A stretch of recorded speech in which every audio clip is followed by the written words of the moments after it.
السلام عليكم، مرحبا بكم. اليوم غنقدم لكم الدجاج. اصلا كنت انايا مشرمله معكم في واحد الفيديو. الدجاج كان عندي مشرمل، كان في الفريغو. انا درت ليه دابا شويه ديال الزيت وغنديرو في الطاجين. غندير عليه بصيله، جوج بصلات اللي غندير، ما نكثرش البصله بزاف. وغادي نخضرو ببطاطا فريت. بغيت ندير ديك الاكله ديال زمان، كنخضروا الدجاج بالبطاطا فريت. صافي هادشي اللي غادي ندير معكم. وغنزيد واحد شويه ديال التوابل، حيت هادشي غير مشرمل. غنزيدو شويه مع البصله يطيح لينا دابا الدجاج.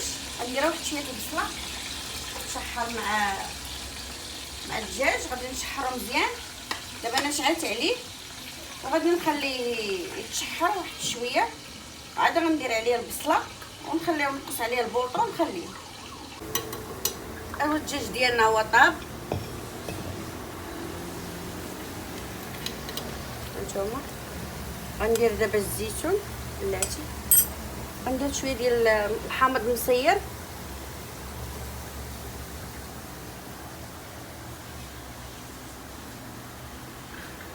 غندير الزيتون،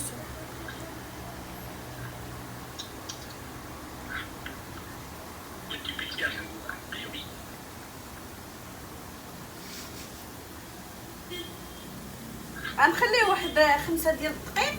هو الغدا ديالنا راه طاب. نخلي واحد شويه بلا ما كملت واحد القليه ديال البطاطا، هي باقا ليا في المقله. وغادي نقدم معكم التقديم. البطاطا هي قليناها تبارك الله. البطاطا زوينه، جبناها من العروبيه. هاد البطاطا واعر بنينه وزوينه وكتقلى. صافي الطاجين ديالنا هو كيطيب، ناقص عليه البوطه.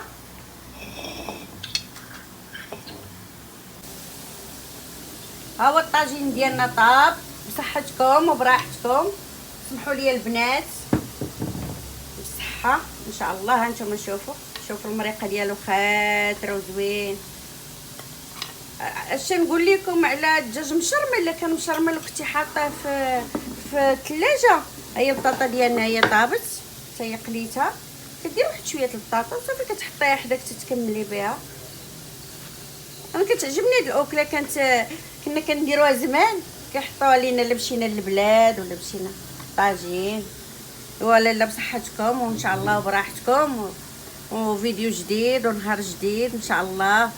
وما تنساوش واحد ابوني.